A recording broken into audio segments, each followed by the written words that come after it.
Hey, my name is Mike Caggiano, and I am the creator of Section 8 Secrets.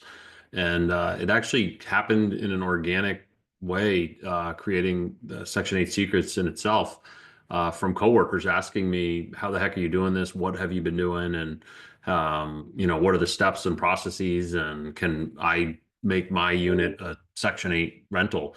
And through answering that many, many times, with probably 10 to 15 people, and then them following up with a lot of their own questions as well.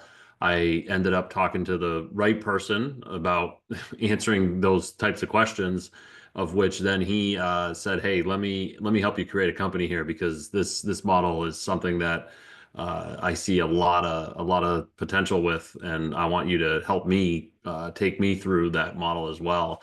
And that was Albert Chow, a friend of mine that was part of leadership at a corporate company that he once worked at, and so did I. And then I'm still actually in a position associated with that. Two acquisitions later, I'm still in a corporate job as well. So anyway, yeah, and I don't come from a background of real estate, don't come from money. We're probably low income family, really, where I came from, and it was Augusta, Maine, and I went to school, I went to college. I focused primarily on having fun, right? Playing baseball there, and eventually learning some finance background and doing an internship my senior year where I started taking it more serious, and was able to see how bad and how good people's credits can be, and how they leveraged debt as well. So for me, the big hurdle for me to see and experience was mortgages and debt, and seeing how some people, because I did what was called lookups at the time, working either as a credit analyst when I was doing the internship, and then eventually I worked at a mortgage company after I graduated from business school. And I was going out and seeing how some people were so comfortable with debt, and others were just, oh my God, what can I do? I need to get rid of this credit card debt and all that. And then seeing the people that were getting it right knew, like, the more debt in a good way, the better off their net worth and their future was going to become.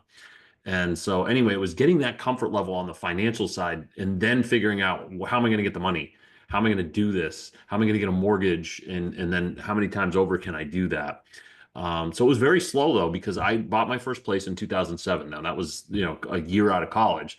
But what was slow then was getting my next unit. And I realized, though, there's no rush. You don't have to rush this. If you want to live life on the side, be doing these types of things for real estate.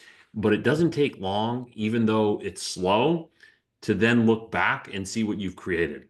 And that's what I was able to do in like 6 years' time. I had three properties, and I saw the value of them, especially as time has elapsed from the time you bought your first unit. Because then all of a sudden, now I got out of that. It was 2007 when I moved out and then started renting it out, which was a really bad time, right? I mean, 2008 crisis was right on the horizon. I did not know that. But I bought that unit in '05. And then when I bought another unit in 2010 and another unit in 2013, 2012, 2013, it happened to be great times to buy. So that's where we hit on this too in the training, was like timing the market. I was doing these things by accident and wasn't trying to time anything. I was just timing my life and where I was at. I was able to buy another unit. And ultimately, though, I've now created a condensed way of a guide, a training, a model that you can follow that will foster results very similar to mine in a shorter period of time. We talk about 10 years. You could do this in 5 years. You could do it in maybe even a little less, where you have up to 10 properties and all the different options of how to acquire and how to finance and what you can do in a short period of time.